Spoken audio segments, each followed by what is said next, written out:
Realty Nation, it's your host, Abhi. Welcome to the Think Realty podcast. If you're looking for funding for your business, for real estate ventures, whatever you have going on, you need money. All right, that's how the world works. If you haven't figured it out lately, especially in real estate, you need access to capital, you need speed to get this stuff done. And I have a guest today that's going to show you exactly what you need to do step by step to get there. And then, once we've finished the interview, there's a little segment that I want to do today talking about how online rent collection is actually better for your business than manual rent collection. And I think a lot of you millennials have figured that out, but for some of you old timers out there, you're still taking a manual check. I hope to exceed the expectation and prove to you why having an online portal is not such a bad idea. You have like your phone, don't you? You've got your phone. Nobody picks up like a corded phone and does the rotary dial anymore. Exactly. So we'll get to that. This podcast is brought to you by AaronBChapman.com. Bypass all the overcomplications of the common suit and tie mortgage guy and connect with Aaron Chapman and his team of real estate investment finance experts at Security National Mortgage. No fluff, no complicated industry speak, just brutally direct action. Visit AaronBChapman.com today for more information. That's AaronBChapman.com.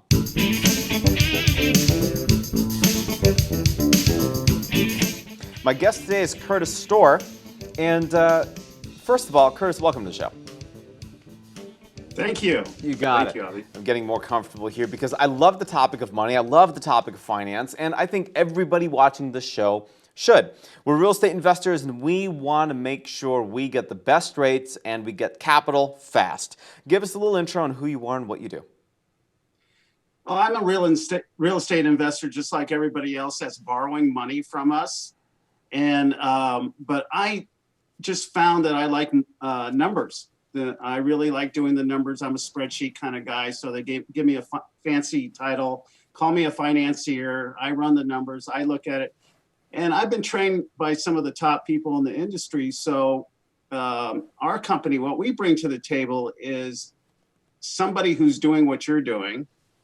And then also we, just like you, do the shopping, try to get you the best and lowest cost of funds. I think that makes sense, right? Because for me as an investor, I would have to take the time out of my day. And then I'd have to go apply to 18 different places to see which one gives me the best rate. And then hopefully find somebody. And the other thing too is it wastes too much of my time. And I'd rather focus on getting the deals.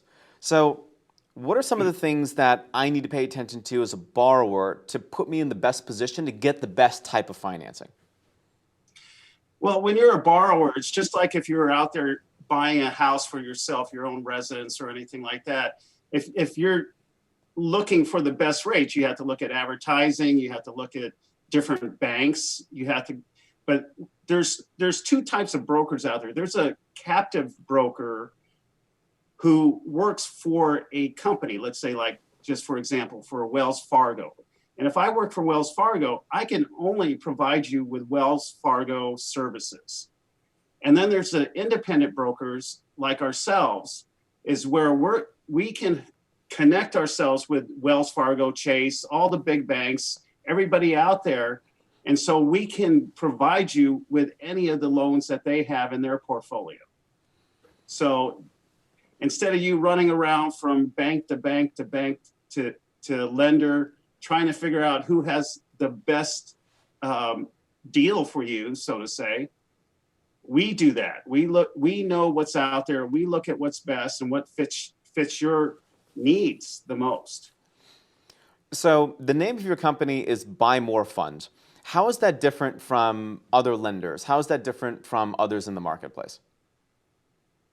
Well, since we are connected to probably over now about 35 different lenders out there, our difference is, as I said before, we're independent, so we can shop for you. And being real estate investors ourselves, for example, I've had several clients come up to me, and a lot of them are, as you said earlier, old timers that are resistant to the new technology and stuff. we help them out. We do a little bit of, we go the extra mile by doing some of the work with them, and instead of trying to teach them how to do our job, we do our job for you. And we'll help you with your documents. We'll do things like that. A lot of lenders, they just want, they want you to fill out the documents. It's more of a, they just want to churn. In other words, submit your stuff, see what they get, whatever sticks, whatever doesn't.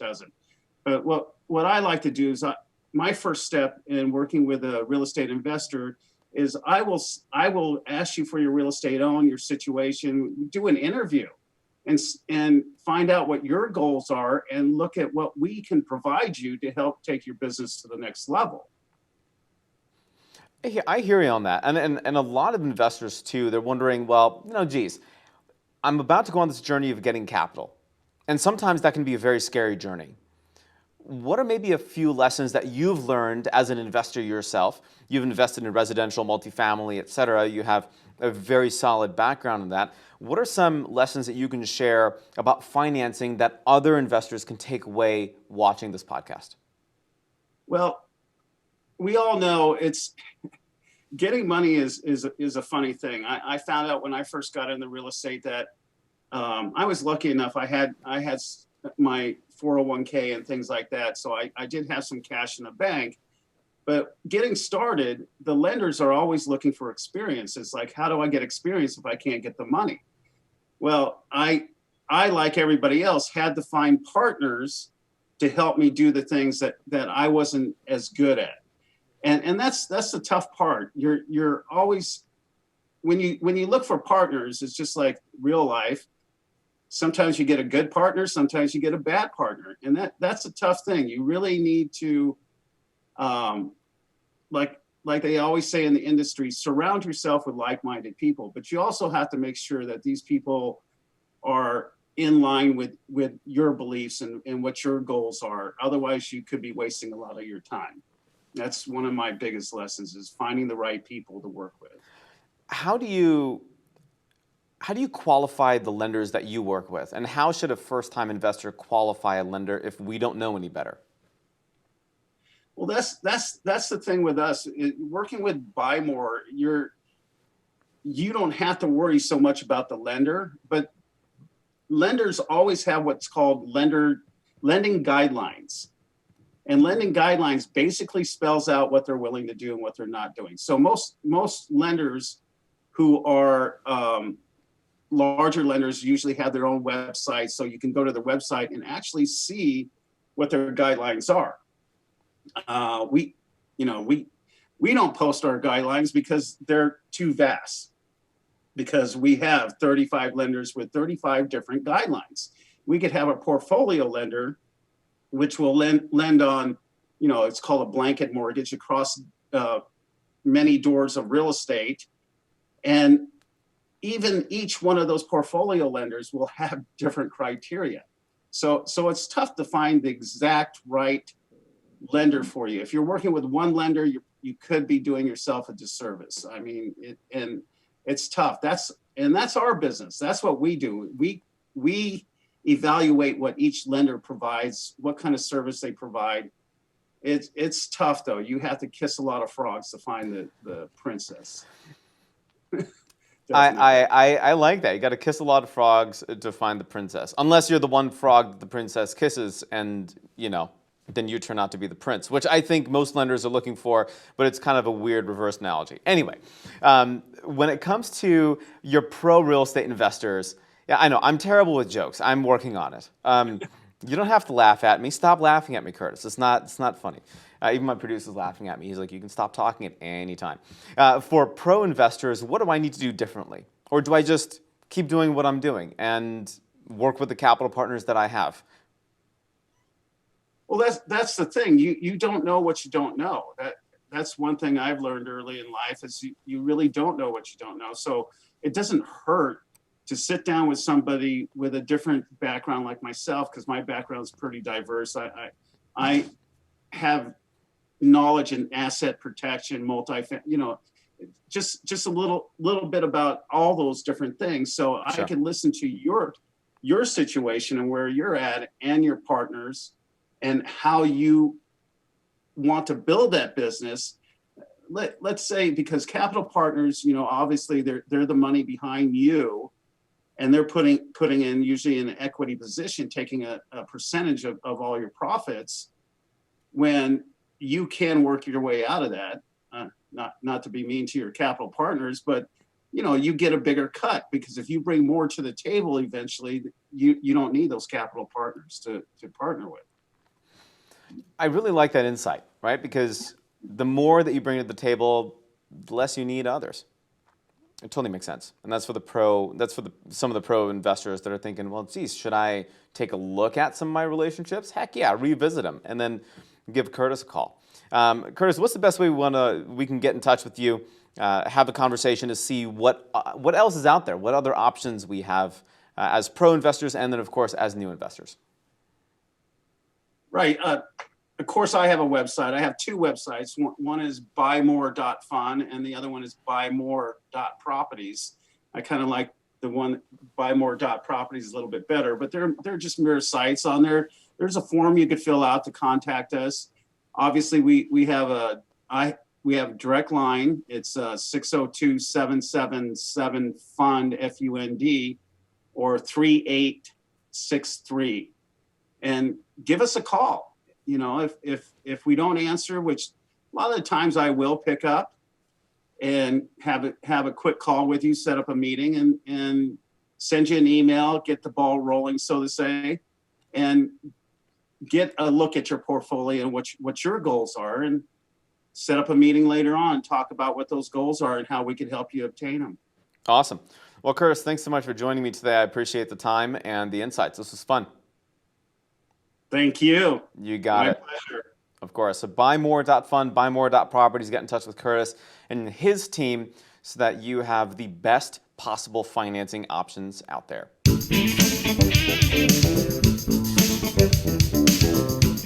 This next segment is brought to you by Nevada Real Estate Investments, your premier source for cash flow investment property.